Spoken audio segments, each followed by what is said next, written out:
주의 이름으로 축원합니다.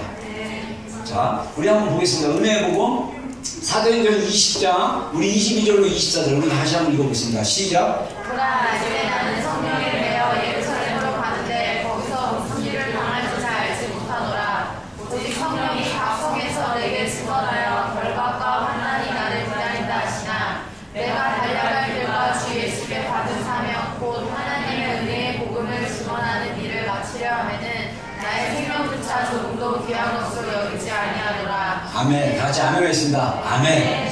저는 기도하다가 하나님의 은혜를 이제 경험하고 복음을 이해하면서 제 영이 누구에게 좀 꽂혔냐면 예수님 다음으로 위대했다라는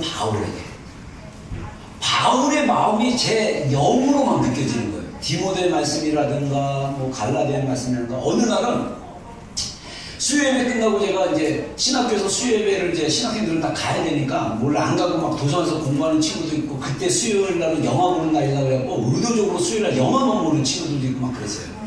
진짜로. 그래갖고 뭐 저기 오늘 이제 예배 갔다 만나면 우리 친구 중에 지금 목회 잘하고 있는 친구인데 그때 좀 방학기가 신학교 때 방학을 한 거예요. 그래서 만나가지고 야 너 어느 교회에서 예배드냐는데 우리 신학교 그때 목동에 있을 때 선화 침례교라고 있는데 그분 교회를 많이 신학생들이 갔거든요. 그래서 그 목사님 설교 들었어 그랬더니 나는 이제 주윤발 목사님의 설교를 들었다. 그래서 주윤발의 뭐 영웅모세 영화 보고 온 거예요. 그래서 오늘 주윤발 목사님의 설교 듣고 이렇게 했던 친구도 있었어요. 근데 제가 한 번은 수요 예배 끝나고 기숙사로 딱 들어가는데 주님이 갑자기 디모데후서 말씀을 생각나게 하더라고요. 그러면서 사도 바울이 사랑하는 그 영적 아들이었던 디모데에게 목회자이면서 제자이면서 영적 아들인 디모데에게 디모데야 네가 겨울이 되기 전에 속히 나에게로 와라. 그리고 네가 올 때 드보가의 집에서 겉옷을 가지고 와라. 갑옷이 아니라 겉옷을 가지고 와라. 그랬는데 그 말씀이 딱 기억이 그냥 기숙사로 가는 길에 그 말씀이 친구가 옆에 있었어요. 근데 말씀이 딱 생각이 나는 거예요. 근데 어떤 마음이 내 영으로 느껴지냐면 야 사도 바울은 위대한 사도인데 마지막 말로가 비참한 거야. 감옥에 있었고 그리고 얼마나 추웠으면 겉옷을 가져오랬냐. 제가 학교에서 배운 건 유대인들의 겉옷은 어쩔 때는 이게 무시되거든요. 그래서 미가서나 아모스서에 보면 이 부자들이 같은 동포인 유대인들의 같은 동포들에게 돈을 빼앗을 때 겉옷을 뺏어가요. 근데 선지자 미가나 아모스가 이걸 굉장히 질타했어요. 너희가 이 겉옷을 빼앗는다는 건 이 사람의 그 밤에 잘 때 이불도 빼앗는 거야. 돈 안 갚는다고. 막 그거에 대한 질타에 대한 말씀이 연결되면서 야 사도 바울은 감옥에 있을 때 추웠구나. 겉옷이 필요했구나.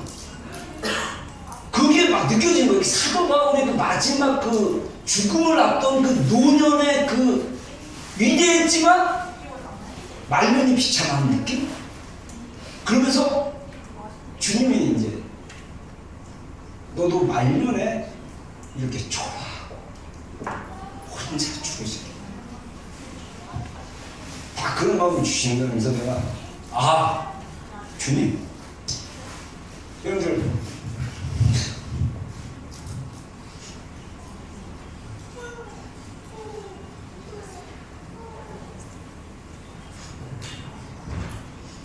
그때 주님이 주신 게 뭐냐면 이 땅에서 화려하게 살고 부자되고 사람들이 초보할 정도로 성공하고 그게 진짜 우리 삶의 가치관이고 주님을 위해서라면 내가 이미 거기서 주님을 위해서 죽는다. 그게 가장 값진 인생이다. 저는 그때 상급 시작 생각 안 했어요. 뭐 영화로운 상급. 나를 사랑하는 주님이 또 그렇게 할 수 있겠니? 말하고 말할 때 저는 그냥 정말 바울의 그 이성적으로 봤을 때 그 인생 세상으로는 무조예요. 실패한 거예요.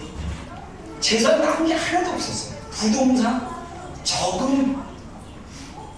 사도 바울은 자기가 장막 만드는 그 텐트 메이커로 일을 했지만 때로는 성도들의 도움을 받았기 때문에 아마 모르긴 해도 사도 바울은 자기가 가진 재정이 하나도 없었을 거예요.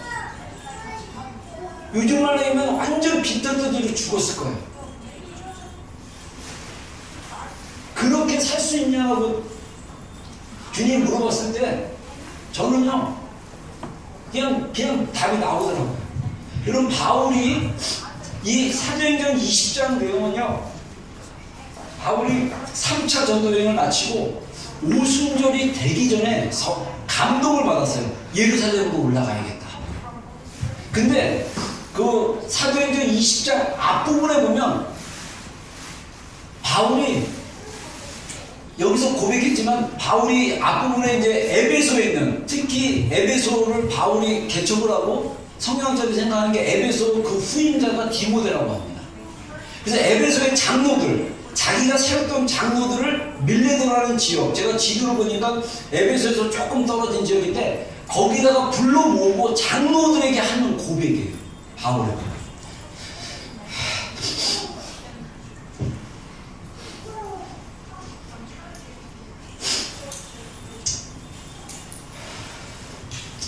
보라, 나는 이제 성령의 매우를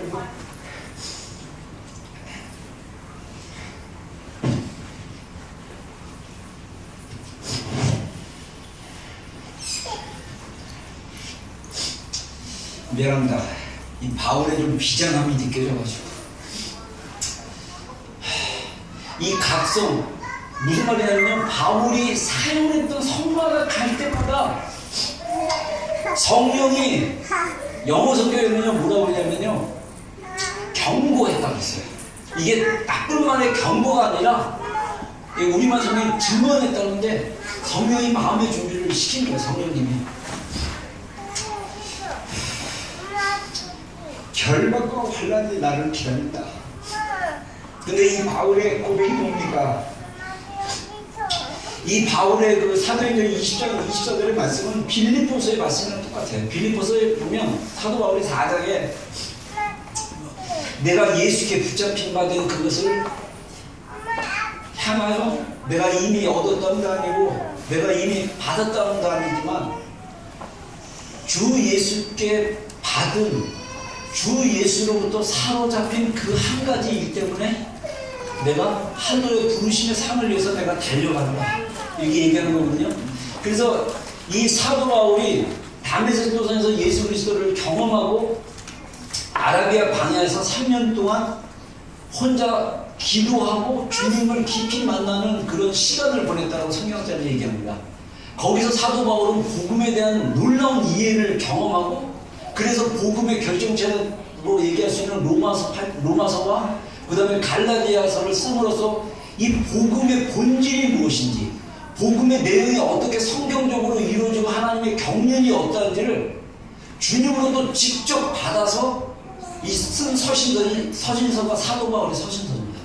그래서 베드로가 남긴, 사도 예수님의 첫 번째 수제자였다라고 할 수 있는 베드로가 남긴 베드로 전서와 후서보다도 더 탁월한 복음에 대한 설명을 사도 바울이 할 수 있었던 거예요. 이 바울은 주님을 만날 그 순간부터 경험했던 그 은혜의 복음을 경험한 사람으로서 나중에 바울이 순교를 당합니다. 어떻게 로마에 가서 로마 황제로부터 재판을 받고 죽임을 당해요. 사형을 당해요. 그래서 바울이 죽습니다. 근데도 바울이 자기의 생명조차도 내가 귀하게 여기지 않는다. 여러분, 우리가 은혜의 복음을 경험하잖아요. 여러분, 우리가 가진 생명은 주님의 사랑에 비하면 별거 아니에요. 여러분들, 우리가 왜 주님의 사랑을 깊이 경험 못하는 이유 중에 하나가 뭐냐면 아직도 내 생명, 내 것, 내가 포기하지 않는 그거, 내가 붙잡고 있는 그게 있기 때문에 그게 안 된다고 하는 거예요. 의식으로는, 머리로는 나 주님 위해서 죽을 수 있어요. 근데 실제로 주님이 너 아프리카 갈래? 어디 갈래? 그러면 나를 위해서 너 이거 해줄래? 그러면 주님 나 그거 절대 못해. 안에서는 그 무의식은 여전히 주님을 거절하고 있지 않나 저는 그렇게 생각해요. 그래서 우리의 무의식 안에서부터 복음을 이해하고 복음에 대한 계시가 열려져야 됩니다. 여러분, 우리의 영이 주님의 복음에 대한 확증을 경험했을 때 우리가 바울과 같이 나의 생명조차도 귀하게 여기지 않고 주님이 이 땅에 주신 사명을 위해서 그 은혜의 복음을 위해서 내가 생명도 내놓을 수 있다라는 그런 헌신의 그 고백이 나올 수 있으려면 우리의 영의 깊은 곳에서부터 우리가 주님에 대한 복음에 대한 계시가 열려야 돼요. 여러분, 그러기를 주의 이름으로 축원합니다.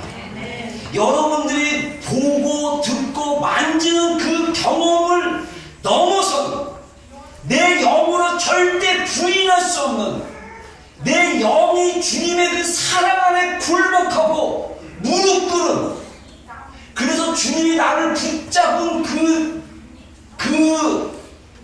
은혜, 그 경험, 저는 이게 우리의 본질적인 은혜를 경험하는 수준이 아닌가 이렇게 생각해요. 그렇게 될 때 우리의 정체성이 바뀌게 되고 우리가 이 땅에서 무엇을 위해 살아야 되는지가 분명해지고 무가치하고 중요하지 않은 거에 목숨 걸지 않게 되고, 여러분, 계속 우리가 쓰잘데기 없는 일에 시간 보내고 쓰잘데기 없는 일에 목숨 걸고 쓰잘데기 없는 일에 화내고 쓰잘데기 없는 일에 매이는 이유가 뭐냐? 그 진짜를 아직도 보지 못하고 경험하지 못했기 때문이라고 저는 생각합니다. 여러분, 정말 이 바울이 경험했던 은혜의 복음을 경험하기를 주의 이름으로 축원합니다. 자, 하나님의 은혜를 경험한 사람, 제가 아까 그 영상으로 어메이징 그레이스 보여준 이 중에 이 존 뉴턴이라는 분, 간단하게 얘기하면 이분은 원래 노예선 성장이었어요. 그래서 이분의 일대기를 인터넷에 찾아보니까 20몇 살 때 성장으로 해서 신실한 성공의 성도였습니다. 근데 그때 당시 영국의 국가재정의 3분의 1이 아프리카에 있는 노예를 잡아와서 그걸 팔아가지고 내는 세금으로 영국이 많이 이렇게 영국 정부가 돈을 많이 받았대요. 세금을. 근데 한 10년 정도 노예 선장을 했으면서 나름대로 다른 선장들과는 달리 노예들을 잘 대우해주고 막 그러는데 나중에 본인이 하나님의 은혜를 받고 그 다음에 존 뉴턴 이 나중에 이제 성공의 신부 목사님이 되죠. 목사님이 돼서 목회도 하시고 그러는데 이분의 그 주변에 기도하는 분들이 있었고 나중에 이제 조지 위필드인가 이 부흥 강사가 있었어요. 그때 영국과 미국을 부흥으로 이끌었던 존 웨슬레나 이런 분들과 교제하다가 완전히 이제 나중에 그 조지 위필드라는 그 부흥사 분을 통해서 다시 은혜를 받고 그리고 이제 선장일을 관두고 그 다음에 나중에 이제 성공의 신부가 되고 이제 그렇게 살다가 이제 돌아가셨다고 합니다. 근데 이분의 묘비에 이런 말을 썼다고 합니다. 자기가 죽기 전에 84세인가 돌아가셨는데 그때 죽기 전에 자기 묘비에 이렇게 쓰라고 해서 유언을 남겨주었는데, 존 뉴턴 목사, 한때는 불신자여 방랑자이며 아프리카에서 노예들의 종이었으나 우리 주 예수 그리스도의 풍성한 자비로 보존되고 회복되어 용서받아 오랫도록 벗어나려 했던 그 믿음을 전하도록 부르심을 받다. 그 은혜가 그를 주인 없이 자유롭게 살도록 놔두지 않았고 새 주인을 만나서 그분을 섬기며 살게 하였다. 이렇게 묘비에 쓰라고 했다고 합니다. 존 뉴턴이 노예 선장으로 세상 사람들처럼 돈 많이 버는 직업이었기 때문에 돈을 많이 벌 수도 있고 성공할 수도 있지만 그 직업 자체가 굉장히 악한 거기 때문에 본인 안에 갈등도 있고 그래갖고 나중에 하나님의 종으로 살지만, 존 뉴턴의 고백이 자기가 크리스찬으로 노예선 선장으로 살면서 나름대로 자기가 할 수 있는 최선의 착한 일을 했어요. 근데 그게 중요한 게 아니라 그 상태에도 여전히 하나님의 그 크신 은혜를 경험하지 못한 상태였더라. 나중에 이 존 뉴턴이 목회하면서 찬송가를 막 200몇 곡 짓고, 근데 이분이 자기가 노예선 선장으로 있다가 목사가 된 그 과정을 정기로 써가지고 이게 굉장히 많이 팔리고 나중에 이분이 어메이징 그레이스라는 노래를 작사 작곡을 한 걸로 알고 있습니다. 그래서 하나님의 은혜가 얼마나 큰지를 고백했던 분이에요. 여러분 저는요 존 노턴의 어메이징 그레이스와 같은 우리가 주님의 사랑을 노래하고 주님의 사랑을 고백하고 우리 안에 주님의 사랑의 노래가 우리 안에 한 곡씩은 있어야 돼요. 여러분 우리나라가 이 노래방 문화가 많이 있잖아요. 그러면 노래방에 가면 이런 질문 하지 않습니까? 옛날에 우리도 이렇게 갔을 때 얘기하면 너 18번이 뭐야? 너가 잘 부르는 노래가 뭐냐? 라고 물어볼 때 무슨 노래 불러요? 다 거의 다 사랑 노래예요. 사랑은 연필로 쓴 것 같다 뭐 이런 거. 사랑은 내게 너무 쓰다 뭐 아니면 총 맞은 것 같은 거 이런 식으로 사랑의 노래예요. 근데 저는요 그런 가요가 너무 싫어하고 주님의 사랑을 고백하고 싶지가 않아가지고요 그렇다고 복음서만 부를 수 없고 그래서 저는 일송정 푸는 소리 저는 이거 그 노래 뭐죠? 저기 가보 일송정 막 이러면서 저는 이 나라에 대한 그 독립투사가 이 조국을 사랑 연인으로 생각하고 부른 노래 여러분 정말 우리가 주님 외에 사랑하지 않는 거 주님을 향한 사랑의 노래 할렐루야 그 노래가 있기를 주님의 이름으로 축원합니다. 여러분 그 노래가 있어야 돼요. 자 은혜는 무엇이냐 우리 지난번에 제가 2주 얘기했죠. 이 원래 헬라어에 기뻐하다 값없이 주다 그런 의미가 있고 히브리어는 호의 페이버라는 의미가 있고 헤세드 긍휼 자비가 있다고 그랬어요. 그래서 이 은혜 제가 그 중독과 은혜와 중독이라는 책에서 나왔던 거 한번 다시 읽어보겠습니다. 시작. 은혜는 하나님의 사랑의 적극적인 표현이다. 하나님의 사랑은 은혜의 뿌리이며 은혜 그 자체는 이 사랑이 영동적으로 흘러넘치는 것이다. 예? 그리고 어떤 목사님의 고백입니다. 은혜는 예수님을 사랑하고 순종하며 살아갈 수 있도록 하는 능력이다. 자, 은혜가 우리 안에 임하면 우리가 예수님을 사랑하고 예수님의 말씀에 순종하고 그리고 내 삶 가운데 예수님이 성령님을 통해서 주시는 그 능력을 경험하고 그 능력으로 사는 삶 이게 은혜라는 거예요. 그래서 성경에 대한 하나님 은혜에 대한 성경적인 메시지 여러분 간단합니다. 두 가지로 얘기할 수 있어요. 자, 우리 한번 읽어보겠습니다. 시작. 그런즉 누구든지 그리스도 안에 있으면 새로운 피조물이다. 이전 것은 지나갔으니 보라 새 것이 되었도다. 하나님이 죄를 알지 못하는 이를 우리를 대신하여 죄로 삼으신 것은 우리로 하여금 그 안에서 하나님의 의가 되게 하려 하심이라. 자, 복음은 뭐냐? 우리가 새로운 피조물이라는 사실이에요. 여러분 우리가 아까 우리 자매 중에 한 명이 얘기했지만 하나님이 나를 사랑한다고 머리로만 알잖아요. 근데 문제는 뭐냐면 이게 이 은혜가 우리 머리로 하는 게 아니라 우리 영으로 깨달아지면 예수님을 사랑하게 돼요. 그리고 예수님의 말씀에 순종하게 돼요. 그리고 예수님을 사랑해서 나한테 나오는 그 사랑의 힘이 있잖아요. 제가 얼마 전에 우리 성경 공부하는 그룹에서 어떤 목사님이 그 동영상 세상을 바꾸는 시간인가 뭐였고 15분짜리 동영상 그 동영상은 아닌데 거기에 제가 그분 이름인데 무슨 교수인데 이분이 인문학 해갖고 원래 성악 전공하신 분인데 인문학 해가지고 굉장히 그 관계라든가 인간관계라든가 연애라든가 굉장히 유명하신 분이더라고요. 근데 이분 영상을 올려가지고 제가 어제 이제 그 영상을 봤어요. 근데 그 사람들이 그 뭐랄까 자기의 내가 뭔 얘기하려나 갑자기 그 포인트가 있는데 중요한 거는 새로운 피조물이라는 아이덴티티를 잘 모른다는 거예요. 그리고 인간은요 우리가 정말 뭐랄까 머리로 믿는 게 아니라 내 영으로 하나님이 너는 어여쁜 자야. 너는 내가 사랑하는 자야. 여러분 근데 이게 왜 우리가 많은 부분에 이렇게 하나님의 사랑을 잘 경험하지 못하고 특별히 하나님의 사랑을 경험하고 느끼는데 어려운 경우 사람들은요 100%는 아닌데 제가 볼 때 90% 이상은 아버지와 생각해요. 아버지로부터 아버지에 대한 여러분 우리 인간은요 우리가 보통 과학자들이 얘기하는데 이 남극에 빙산이 있잖아요. 빙산이 있으면 그 빙하가 이렇게 빙산에서 떨어져 나온 빙하 하나가 굉장히 크잖아요. 뭐 여의도 면적만 하고 막 이러잖아요. 그러면 그게 이렇게 보이는 게 몇 프로라고 합니까? 그 빙하에. 네? 10%예요.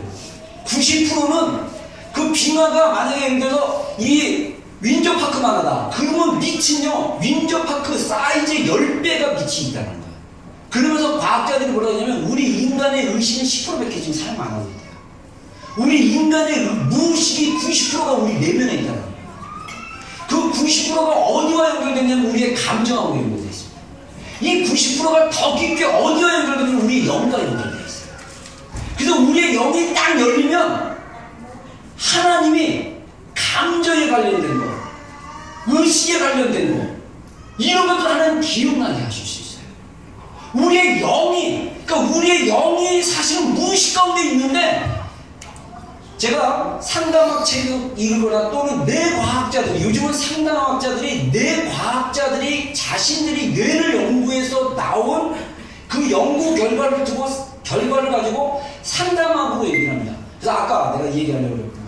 아까 그 어떤 동영상의 교수가 대전 지역에 가서 아줌마들이 굉장히 많이 모였는데 거기서 이제 얘기를 하는 거야. 연애 얘기를 하는데 여자들은 외모를 별로 안 보지만 남자들은 외모를 본다는 거예요. 근데 외모를 보는데 이 외모를 보는 동안 자기도 모르게 자기가 이쁘다고 생각하고 저 여자가 이런 생각하면 내가 내 하수체라는 포션 거기 위치가 있는데 거기서 도파민이라는 이 화학적인 도파민이 아니라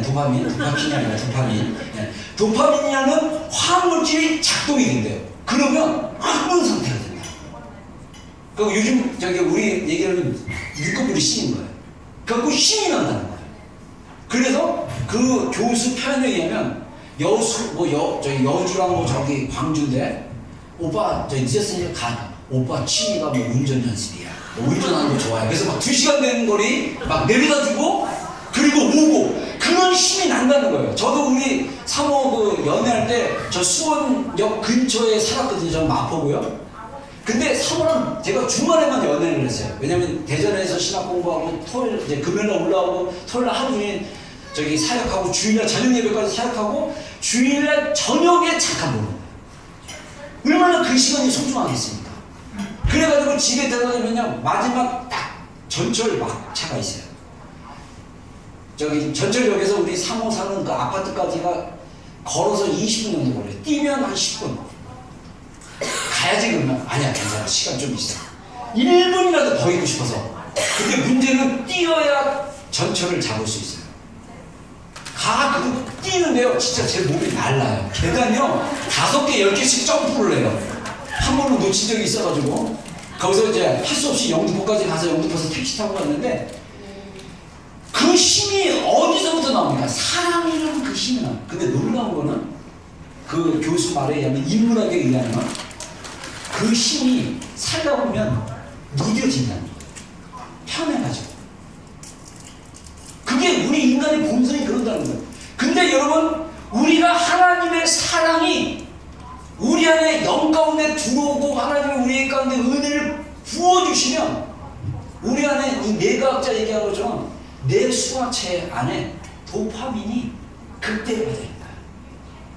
저는 개인적으로 주님과의 사랑이 한 1년 정도 갔던 것 같아요. 막 주님의 사랑이 막 제 안에 밀려오는데 이거 미치겠어요 진짜. 막 예수님의 이름만 불러도 막 미칠 것 같아요. 전에는요 제가 그런 하나님의 그 놀라운 사랑을 경험하기 전에 우리 교회도 오셔서 설교했었던 김현철 목사님, 제가 청년 시절에 우리 대한수도원 가가지고 그 한탄강 막 흐르는 그 언덕 산 위에 바위 위에서 우리 청년들 모여가지고 수련을 했어요. 그리고 그때 김현철 목사님이 그분 전도사님 시절인데 여러분 이 자연을 보고 우리 하나님의 사랑을 좀 경험합시다. 그래서 우리 눈 뜨고 기도하자. 그래서 저는 눈 뜨고 기도하면 굉장히 부담스러운 사람이거든요. 산만해가지고. 근데 이분이 자연을 보고 주님, 이분은 저랑 완전 스타일이 다르고 굉장히 인격적이고 막 목소리도 참 조곤조곤하신 분인데 그냥 주님 그러는데 이분이 진짜 아직도 기억나요. 제가 그때 군대 제대하고 얼마 안 돼서요. 그냥 앉아있는데 이분이 나보다 위치가 좀 위쪽에 있었어요. 근데 수건을 입에다 다 가리고 주님 하면서 막 누우시는데 이 몸 밑에 있는 심줄이 막 핏줄이 막 떨리는 거예요. 근데 제가 그랬어요.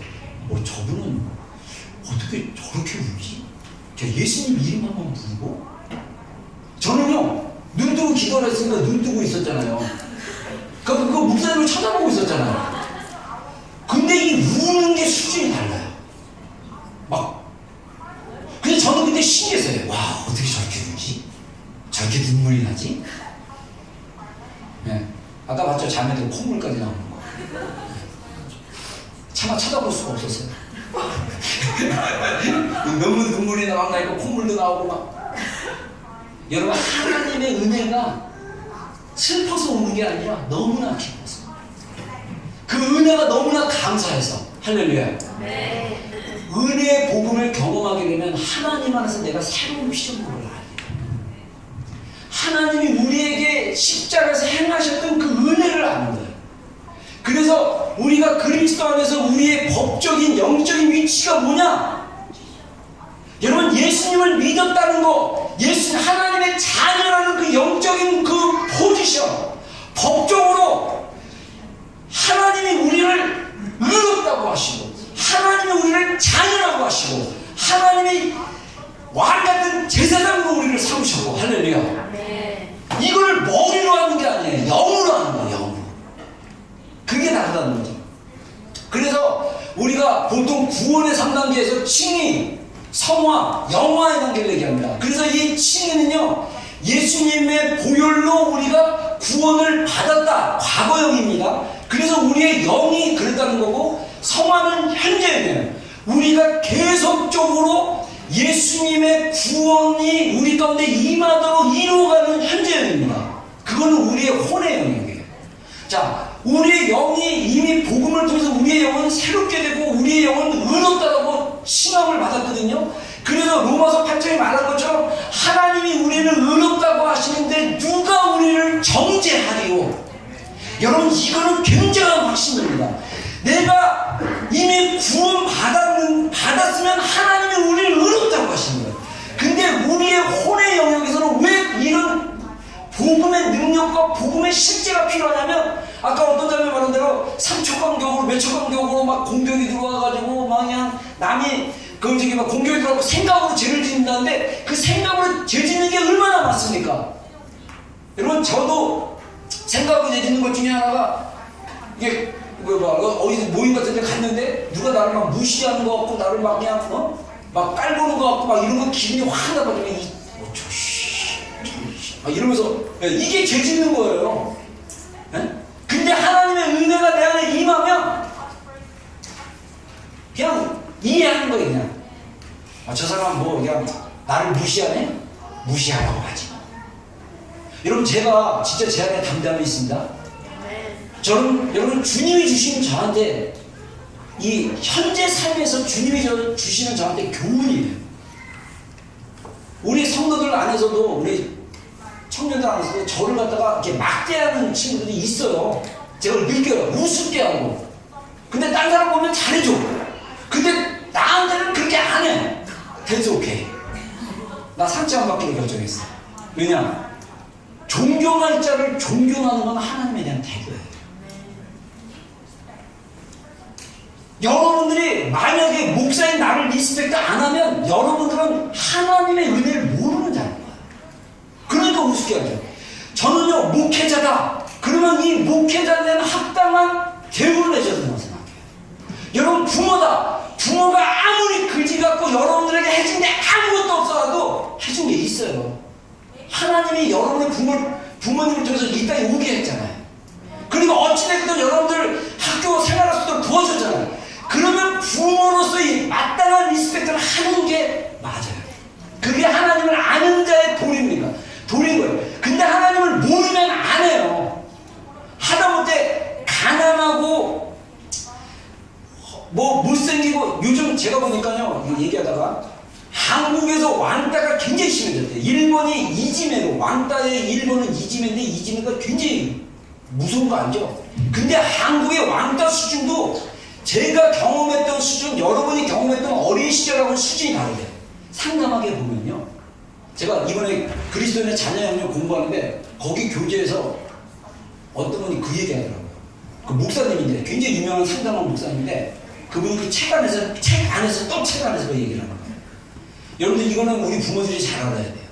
만약에 이렇게 애들을 학교에 보는데 뭐 친구 사이인데 우리 애 이렇게 맞으면, 저도 그렇게 교육받았거든요. 야, 맞으면 됐다. 우리 부모님 그랬어요. 맞으면 그냥 맞는 걸로 끝내. 근데 애들은요, 이게 때리는데 애가 반응 없잖아요. 그럼 더 때린대요. 그리고 계속 때린대요.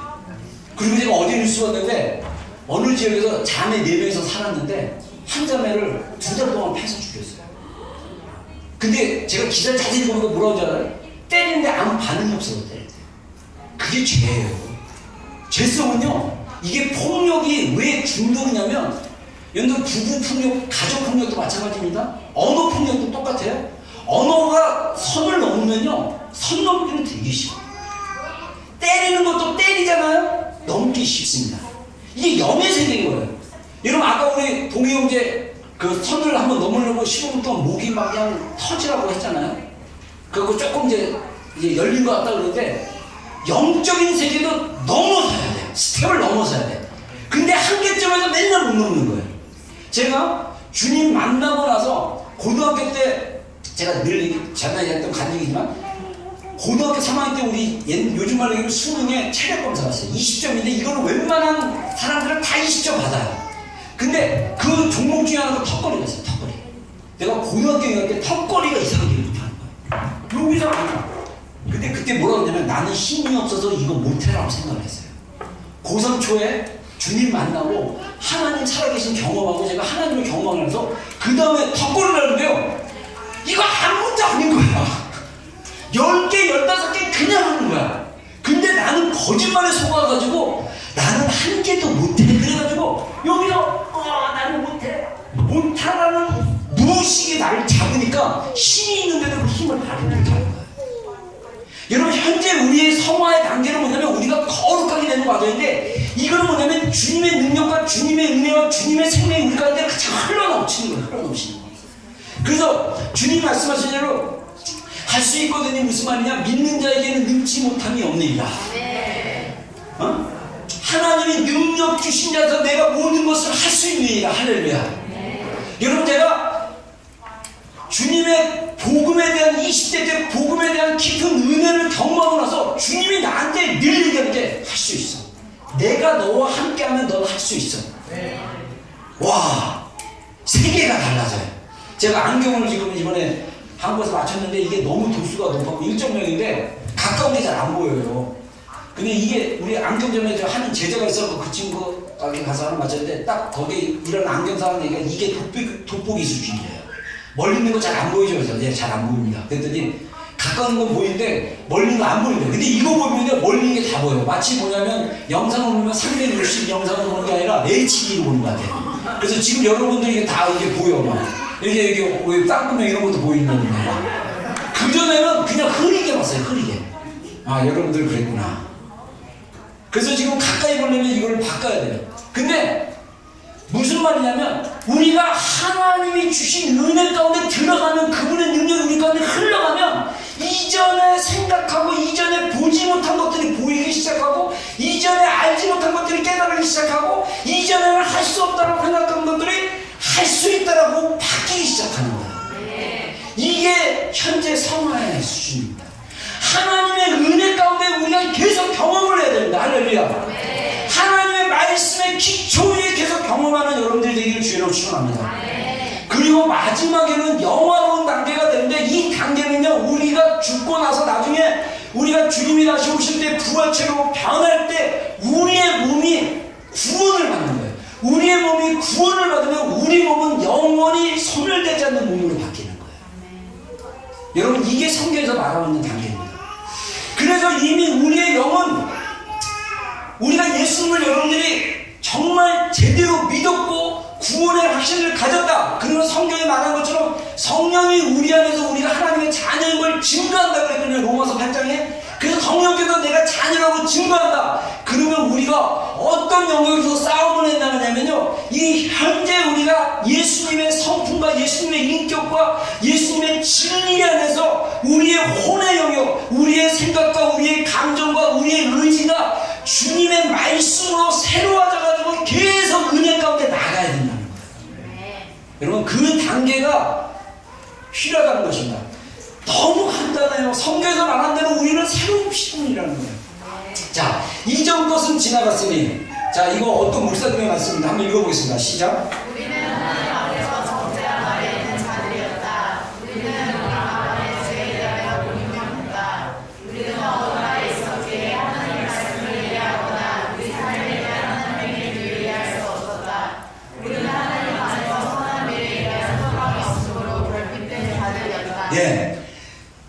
우리가, 여러분들, 하나님의 그 빛을 우리가 경험하고 하나님의 그 사랑과 은혜를 경험하면 우리가 그 사랑을 받기 전에 모습이 어떤 건지를 우리가 알아야 되는데, 아직도 이 수준을 잘 못 봐서 은혜를 못 깨닫는 것 같아요. 여러분, 내가 할 수 있다고 생각하면 아직 자기가 살아있는 거예요. 나는 할 수 없다고 고백하셔야 돼요. 여러분, 이거는요, 알고 있습니다. 지금도 싸우는 지체들 많아요. 머리로는 그래, 나는 할 수 없어. 근데 무의식으로는 내가 하려고. 그거 아니에요. 정말 우리가 십자가에서 제대로 주님의 사랑을 경험하면 내가 복음에서 말한 것처럼 내가 이미 죄에 대해서는 죽은 자라는 걸 인식하기 시작해요. 내가 이제 나는 주님 앞에 죽은 자라는 걸 인식하고 하나님에 대해서는 살아있는 자라는 것을 내 영이 인식하기 시작합니다. 그래서 그 다음 단계, 모든 것이 새롭게 되는 걸 깨달아요. 자, 하나님은 우리를 용납하시고 기뻐하신다. 읽어보겠습니다. 우리가 전에 가지고 있었던 무능력, 어둠은 사라지고 이제 우리는 예수님의 이름의 권세와 내주하시는 성령님을 소유하게 되었다. 이 예수님의 이름과 우리 안에 내주하시는 성령님은 우리가 죄, 질병, 그리고 사단에 대항하도록 도와주시고 죄를 이기는 승리의 삶을 살게 가능케 하시며 하나님과 그 말씀 그리고 그분의 뜻을 이해할 수 있도록 도와주신다. 이제 우리는 하나님 안에서 중요한 의심을 갖게 되었다. 자, 이거 잘 안 되잖아요. 여러분들 머리로는 하나님 나 용납하시고 기뻐하는 거 알잖아요. 근데 우리 아까 얘기한 대로 우리의 영이 그거를 인지를 못하는 거야. 그러니까 자꾸 자존감 상하는 일들이 생기면 누가 내 자존심을 딱 건들고 말로 이렇게 딱 그러면 막 자존심이 상해가지고 막 나오고 막 그냥 승질나고 막 그리고 막 그냥 또 더 크게 죄짓는 게 막 미워하기 시작하고 막 그냥 그리고 더 나가서 이제 뒷담화 까기 시작하고 막 그냥 걔는 막 안 좋은 거 같아 막 안 좋은 거 막 끄집어내갖고 얘기하려고 막 하고 이게 우리가 할 일이 아니라는 거예요. 우리가 많은 부분에 이스라엘 사람들이 마찬가지지만 우리가 많은 부분에 불평이 터지는 이유가 뭐냐면 하나님 안에 우리가 용납되지 않고 우리가 용서받았다는 것을 우리 무의식이 영이 경험하지 않기 때문에 자꾸 불평하는 거예요. 자꾸 불평. 그런데 우리가 예전에 제가 작년에 결혼 건축가 그 책을 통해서 결혼에 대한 얘기했잖아요. 여자들이 결혼 생활하면서 연애할 때도 마찬가지고 여자들이요, 자기가 상대방으로부터 용납되지 못한다고 여자들이 늘 하는 게 뭡니까? 불평이에요. 불평. 근데 우리가 정말 하나님의 은혜를 안자면요, 남편이 나 용납 못하고 남편이 나 사랑 안 해줘도 하나님이 나를 용납했다는 게 알면 어떻게 됩니까? 그럼에도 불구하고 남편이 나를 용납 안 하고 내 사랑하는 그 사람이 나를 갖다가 사랑해주지 않아도 어떻게 합니까? 하나님이 나를 이미 용납하셨기 때문에, 하나님이 이미 나를 사랑하셨기 때문에 나는 아내로서 사랑할 수 있는 거 아닙니까? 존경할 수 있는 거죠. 남자들도 마찬가지입니다. 남자들도 아내가 인정 안 해준다고 막 승질 부리고 사랑하지 않기로 결정하고 또 얄밉게 막 하지 말라는 짓만 막 골라서 하려고 그러고 막, 이게 왜 그렇습니까? 자아의 문제. 우리가 하나님 안에서 용납됐다는 게 영으로 열려야 돼요. 이게 복음의 새로운 정체성에 하나님의 그 사랑. 제가 아까 1년 갔다 그랬잖아요. 첫사랑이. 하나님이 얼마나 다양하게 내가 널 얼마나 사랑하는 줄 아니? 이거를 엄청 보여주셨어요. 한 번은 찬양, 기도하다가 방언으로 혼자 부르면서 막 방언을 기도하다가 갑자기 스바냐 3장 17절 찬양을 부르고 싶은 거예요. 너의 하나님 여호와. 내가 찬양을 잘못해서 미안합니다. 그렇게 막 불렀어요. 이 찬양을 막 음정도 틀리게 막 부르는데 그 찬양이 딱 끝나면서 내가 너 얼마나 사랑하는지 아니? 그러면서 내가 너로 인해서 기쁨을 이기지 못해. 제가 그 영으로 느꼈어요. 주님이 저 때문에 제가 뭘 이렇게 애써서 막 주님의 사랑을 구하려고 애쓴 것도 아니에요. 그냥 나는 그냥 목사 될 거니까 하루에 1시간 기도하자. 골라가서 내가 그거 하나 못하면 남자가 목사 될 놈이 이런 마음으로 가서 그냥 앉아서 기도하고 하나님 만나고 막 이러는데 하나님이 내 존재 자체를 그냥 기뻐한다. 근데 하나님이 내가 너로 인하여 기쁨을 이기지 못하며 하는데 그 찬양을 볼 때 진짜 내 영 안에서 주님이 저에 대해서 얼마나 기뻐하는지 와 막 영이 그걸 느끼는 거예요. 막 주님이 나를 막 기뻐하는 거예요. 제가 우리 하나랑 한국에 살 때 그 아파트 살 때 공원에 데리고 나가가지고 하나가 막 땅 파기 하면서 한 2살 때 3살 때 땅 파기 하고 막 바위 움직이고 막 근데 제가 벤치에 앉아가지고 하나를 쫙 쳐다보고 있어요. 근데 하는 짓이 너무 귀여운 거예요. 그래서 얘가 바위를 갖다가 쓰잘데기 없이 바위 하나 갖다가 막 움직이려고 그래.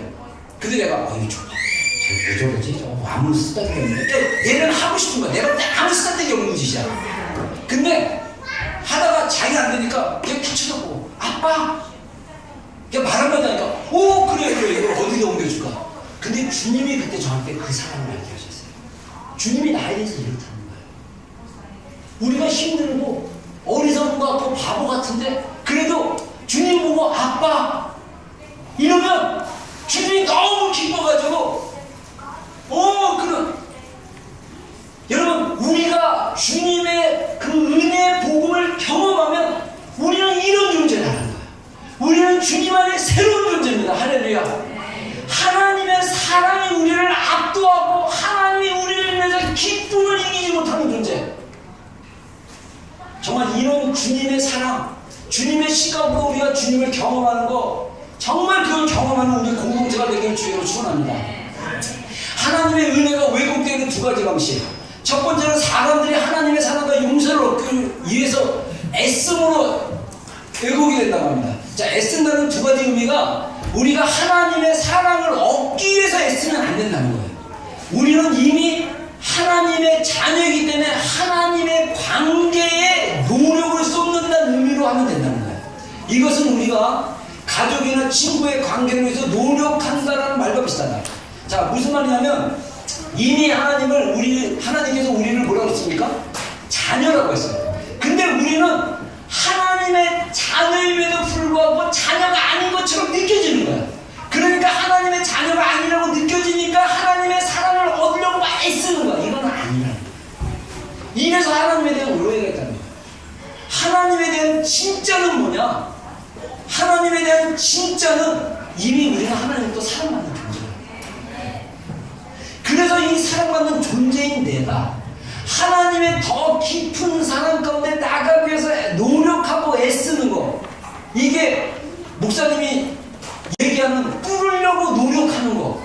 여러분이 사랑받지 않는 존재이기 때문에 뚫으라는 게 아니라 이미 우리는 사랑을 받고 있는 존재인 거예요.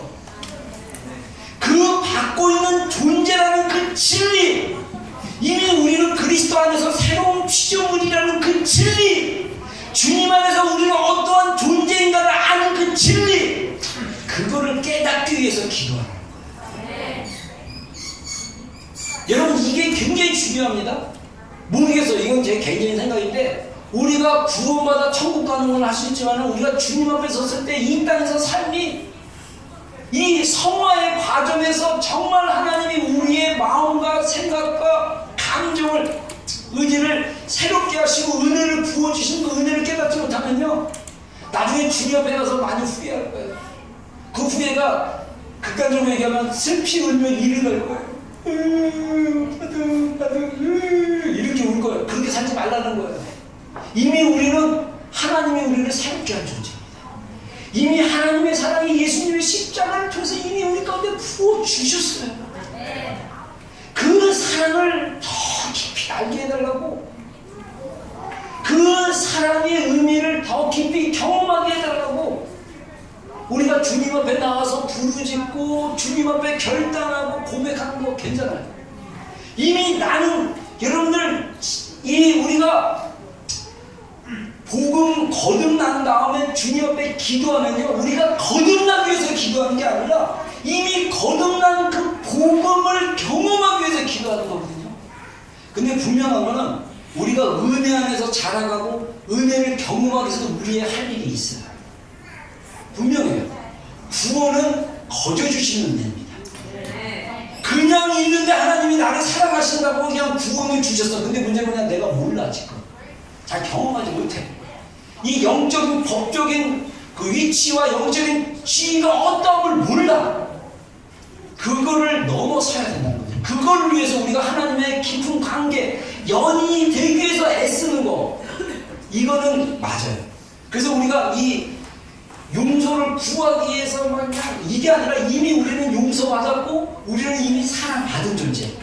그래서 하나님과의 더 깊은 관계를 위해서 우리가 주님 앞에 머물고 막 졸려도 머물고 괴로워도 머물고, 제가 그 얘기하니까 제가 그 1시간 기도한다고 막 그래가지고 한 2, 3일 있다가 도저히 못 견뎌가지고 내가 나가려고 딱 나가는데 성령께서 야 그거 1시간도 못하냐? 이 말 한마디에 자존심 상해가지고 그래 내가 이거 1시간 못하나 보자.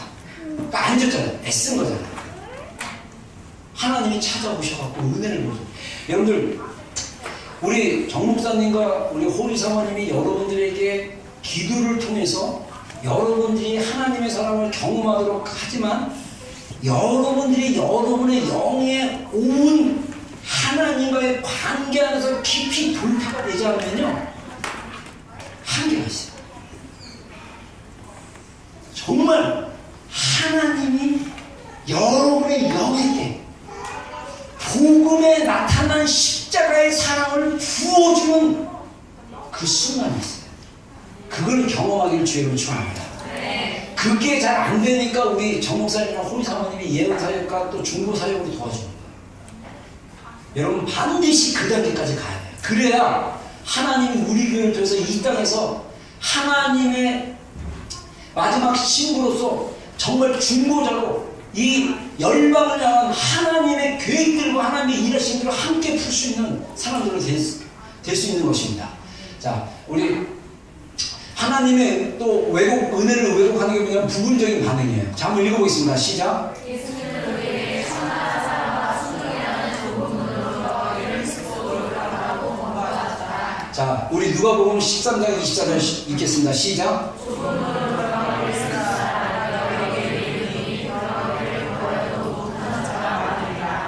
어떻게 애쓰라고요? 좁은 문으로. 여러분 우리가 정말 주님을 섬기는, 주님께 예배하고 주님께 기도하고 주님의 말씀에 순종하는 거 좁은 문이라 할지라도 우리가 거기에 애를 쓴다는 거예요. 우리가 부분적으로 반응하면 안 된다는 거예요.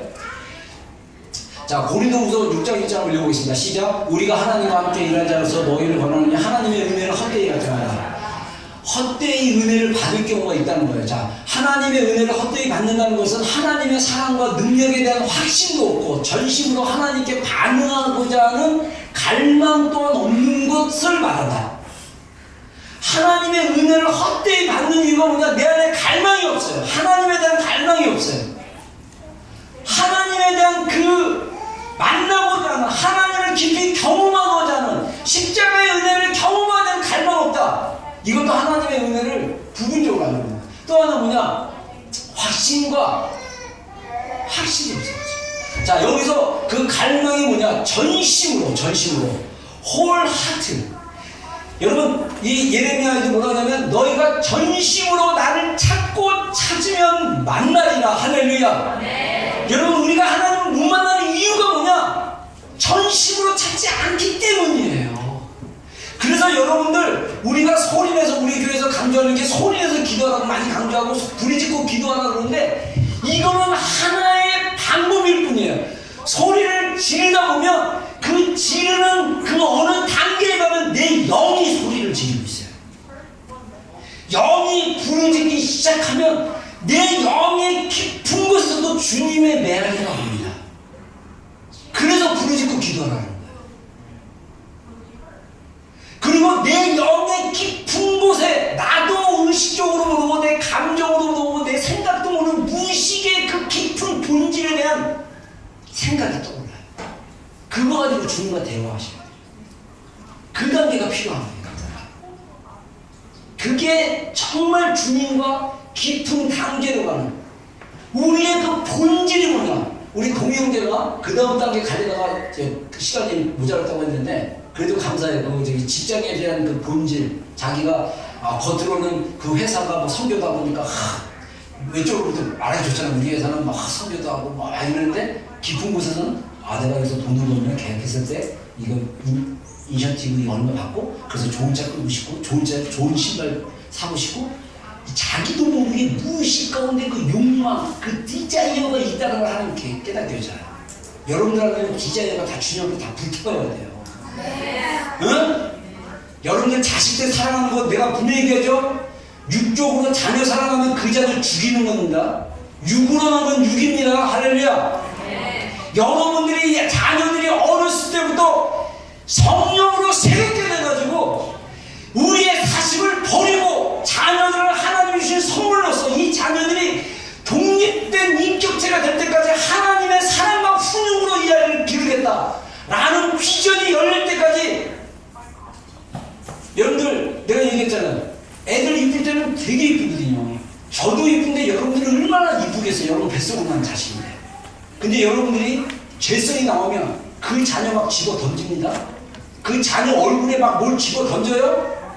예? 그리고 막 저주의 말을 퍼붓습니다. 옛날 우리 어린이들 우리 엄마는 하지 않았지만 옛날 어른들 우리 한국 6.25 전쟁이 끝나고 배고픔과 그 굶주림에 있었던 우리 백성들이 뭐라고 저주하기를 이 자식을 내가 놓고 미역국을 먹었으니 내가 미친년이야.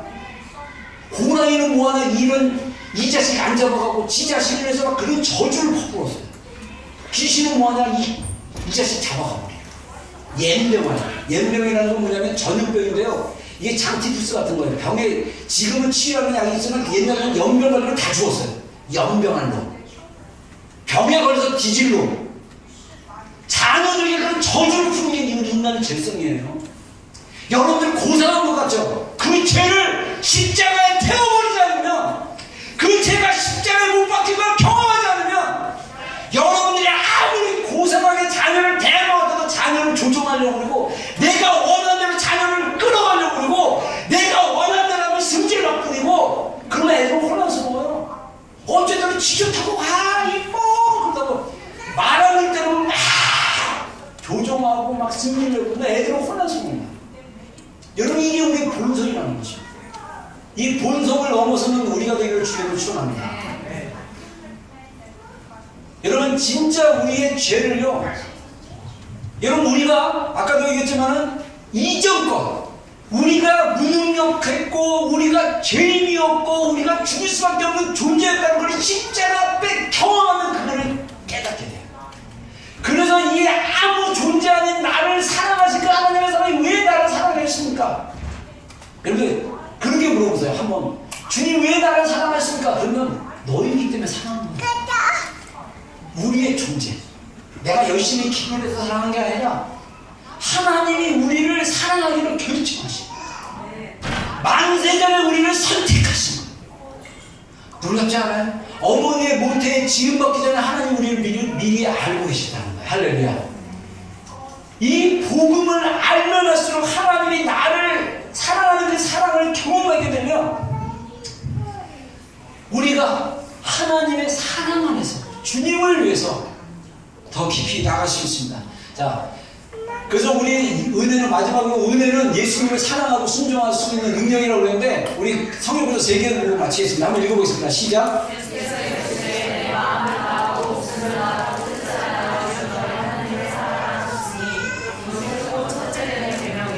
아멘.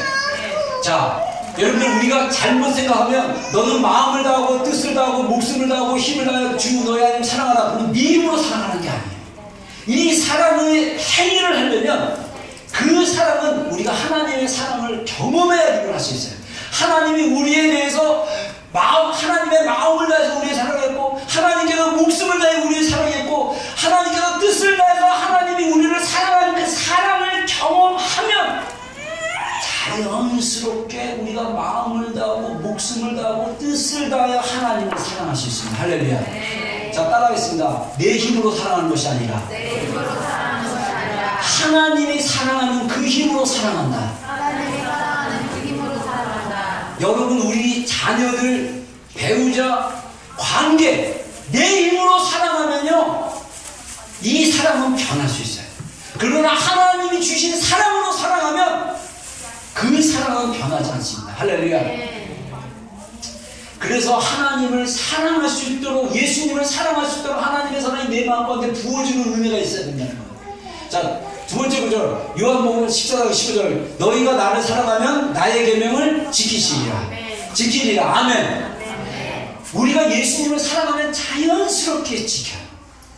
내가 이거 못 지켰네, 아이 바보 이런다고 지키는 게 아니야. 그냥 하나님의 사랑을 더 부어달라고 하면 순종은 자발적으로 해요. 저는 고등학교 3학년 때 목사 되기로 결정하고 하나님 나를 부르시고 나서 목사 되고 나서 한 번도 목사 된 것에 대해서 후회해 본 적이 없고, 한 번도 내가 사역하면서도 하나님 내가 왜 이런 사람들을 만나서 목회해, 그거 후회한 적 없어요. 하나님이 붙여주셨으니까 하나님의 뜻이 있겠지. 하나님은 하나님의 일을 행하시옵소서. 저는요 우리의 만남이 우연이 아니라고 생각합니다. 하나님의 섭리 가운데 있습니다. 내가 할 수 있는 것은 순종이에요. 하나님께 순종. 자, 마지막으로 자 한번 읽어보겠습니다. 시작. 모든 사람에게 구원을 주시는 하나님의 은혜가 나타나 우리를 양육하시되 경건하지 않는 것과 이생의 정욕을 다 버리고 신중함과 의로움과 경건함으로 이 세상을 살고. 자, 하나님의 은혜가 우리 가운데 나타났다는 건 뭐냐면 능력이 우리 가운데 임했다는 거예요. 하나님의 은혜가 능력으로 우리 가운데 임해서 우리를 어떻게 합니까? 양육이라는데 성경 영어성에 보면 가르친다는 거예요. 가르친 거고 뭐라 그래요? 뭐에 대해서? 경건하지 않는 거 월드리 패션, 세상적인. 우리가 잘못하면 하나님을 향한 열정이 없으면 세상을 향한 열정이 있을 수 있어요. 정말 이거를 성령이 우리에게 어떻게 한다고요? 노라고 가르친다는 거예요. 그게 능력인 거예요. 우리 안에서 성령님이 아니라고 하면 안 하시면 돼요. 하라고 하면 하시면 돼요. 그게 능력입니다. 그래서 결론으로 여러분, 우리 지체들 안에 너무 감사하게도 그래도 많은 하나님의 일하심과 성령님이 우리 안에서 말씀하시고 일하심을 많이 경험한 지체들이 있는데 아직 그 깊은 경험 가운데, 일상적인 경험 가운데 나가지 못한 지체들에게 간단한 디렉션을 주면 여러분들이 거듭난 그리스도인이라면 성령님이 여러분에 계시거든요. 그래서 정말 성령님과 대화하려고 노력하시면 되고요. 성령님에게 말을 걸기 시작하고 하나님과 인격적인 대화를 하십시오. 그러다 보면 내 안에 성령이 양심을 통해서 하지마, 해, 이런 거를 말씀하세요. 그러면 여러분들이 내 안에 뭔가 하지마, 예스, 노가 있으면 가만히 머물러서 들어보세요. 이게 주님으로부터 온 건지 아닌지. 그 분별이 필요합니다. 그 분별이 하다 보면 하나님께서 말씀하신 걸 깨달으세요. 그거보다 우리가 더 깊은 단계로 가면 영으로 느낄 수 있어요. 영으로 알 수 있어요. 직각으로 우리가 알 수 있습니다. 우리가 그 단계까지 가기를 주의 이름으로 축원합니다. 하나님의 인도하심이 로마서 말씀처럼 하나님의 영으로 인도하심을 받는 사람이 곧 하나님의 아들들이다, 이렇게 말씀하신 것처럼 성령께서 우리를 인도하신 것을 우리가 직감으로 알고 순종해서 나아가는 우리 지체들에게 주의 이름으로 축원합니다. 기도하겠습니다. 우리 반주 부탁하고요. 여러분